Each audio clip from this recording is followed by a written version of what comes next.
જ્યારે પણ આપણે સ્ટ્રીટ ફૂડનું નામ સાંભળીએ એટલે તરત જ મનમાં શું આવે? ચટાકેદાર, મસાલેદાર, તળેલું અને હા, સ્વાસ્થ્ય માટે થોડું નુકસાનકારક, ખરું ને? પણ શું થાય જો હું કહું કે કર્ણાટકનું એક ફેમસ સ્ટ્રીટ ફૂડ છે ગિરમીટ, અથવા જેને આપણે ચુરમુરી ભેળ પણ કહીએ છીએ, જે આ બધા વિચારોને ખોટા પાડે છે? અને આ સવાલ આપણા બધાના મનમાં આવે છે. આપણે માની લીધું છે કે સ્ટ્રીટ ફૂડ એટલે ટેસ્ટ માટે હેલ્થ સાથે થોડું કોમ્પ્રોમાઇઝ. પણ આજે આપણે આ જ ધારણાને તોડવાના છીએ. તો ચલો સાથે મળીને આ મજેદાર નાસ્તામાં છુપાયેલા હેલ્થના રહસ્યોને જાણીએ. કોઈ પણ ડિશ હોય એનો અસલી પાયો શું છે એ બહુ મહત્વનું છે.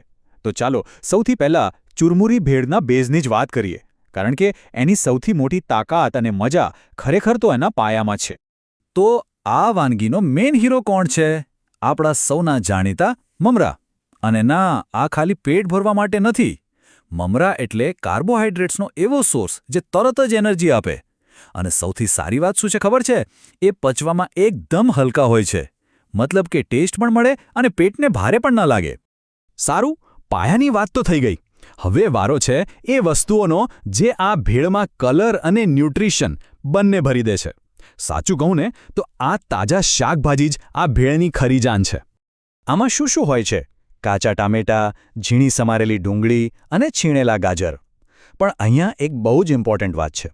આ બધું જ ફ્રેશ અને કાચું નાખવામાં આવે છે. એને કૂક નથી કરવામાં આવતું. અને એનાથી શું થાય? એના જે નેચરલ ન્યુટ્રિયન્ટ્સ છે ને એ બધા જ જળવાઈ રહે છે. તો આ બધી તાજગીનો ફાયદો શું? સીધી વાત છે, આ શાકભાજી વિટામિન્સ અને એન્ટીઓક્સિડન્ટ્સનો એક પાવર પેક સોર્સ છે. અને એન્ટીઓક્સિડન્ટ શું છે? એ આપણા શરીરના બોડીગાર્ડ જેવા છે, જે આપણી ઇમ્યુનિટીને સ્ટ્રોંગ બનાવે છે. જરા વિચારો, એક સિમ્પલ નાસ્તામાંથી આટલો મોટો ફાયદો. પણ રાહ જુઓ, વાત અહીં જ નથી અટકતી. આ ભેળ ખાલી કાર્બ્સ અને વિટામિન્સનું કોમ્બિનેશન નથી. એને એક કમ્પ્લીટ નાસ્તો બનાવવા માટે એમાં પ્રોટીન અને ડાયજેશનમાં મદદ કરે એવી વસ્તુઓ પણ ઉમેરવામાં આવે છે.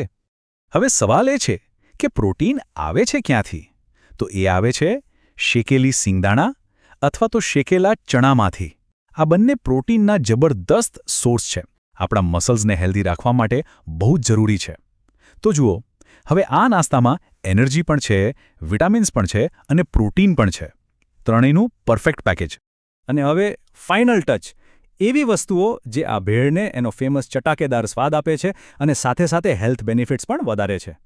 ચાલો જોઈએ કે આ બે નાની વસ્તુઓ આપણા શરીર પર કેવો જાદુ કરે છે. પહેલું છે લીંબુનો રસ. એ વિટામિન સીથી ભરપૂર છે અને આપણું ડાયજેશન ફાસ્ટ કરે છે. અને બીજું, જો એમાં શુદ્ધ નાળિયેર તેલનો ઉપયોગ કરવામાં આવે તો એ હાર્ટ માટે સારું છે અને મેટાબોલિઝમને પણ બૂસ્ટ કરે છે. એટલે કે એક તીરમાં બે નિશાન. તો અત્યાર સુધી આપણે જે બધી સામગ્રીની વાત કરી એ બધાને જોડીને એક મોટી પિક્ચર જોઈએ તો, ખાસ કરીને જે લોકો પોતાના વજનને લઈને કોન્શિયસ છે એમના માટે તો આ એકદમ જેકપોટ જેવું છે. અને એનું સૌથી મોટું કારણ શું છે ખબર છે? આ એક લો કેલરી નાસ્તો છે. એનો મતલબ એ થયો કે સ્વાદમાં કોઈ કોમ્પ્રોમાઇઝ નહીં અને કેલરીની પણ બહુ ચિંતા નહીં. પણ આ વજન ઘટાડવામાં મદદ કઈ રીતે કરે છે? ચાલો સમજીએ. એના કારણો બહુ સિમ્પલ છે. પહેલું, એમાં તેલનો ઉપયોગ બિલકુલ ઓછો, લગભગ નહીં, બરાબર છે. બીજું, એમાં મેંદો નથી. ત્રીજું, એમાં કંઈ પણ ડીપ ફ્રાય કરેલું નથી. અને સૌથી ઇમ્પોર્ટન્ટ, આ કાર્બ્સ, પ્રોટીન અને વિટામિન્સનું એકદમ પરફેક્ટ બેલેન્સ છે. આ આખી વાતનો સારાંશ બસ આ એક જ વાક્યમાં આવી જાય છે. આ ખાલી એક નાસ્તો નથી, પણ એ વાતનો જીવતો જાગતો પુરાવો છે કે આપણું ટ્રેડિશનલ ફૂડ કેટલું સાયન્ટિફિક અને હેલ્ધી હોઈ શકે છે. અને છેલ્લે એક સવાલ જે આપણને બધાને વિચારતા કરી દે. આપણી આસપાસ, આપણા પોતાના ઘરમાં, આપણી પરંપરાગત વાનગીઓમાં આવા બીજા કેટલાય હેલ્ધી સિક્રેટ્સ છુપાયેલા હશે ને? કદાચ હવે સમય આવી ગયો છે કે આપણે આપણા ખાવા પીવાને એક નવી જ દૃષ્ટિથી જોઈએ.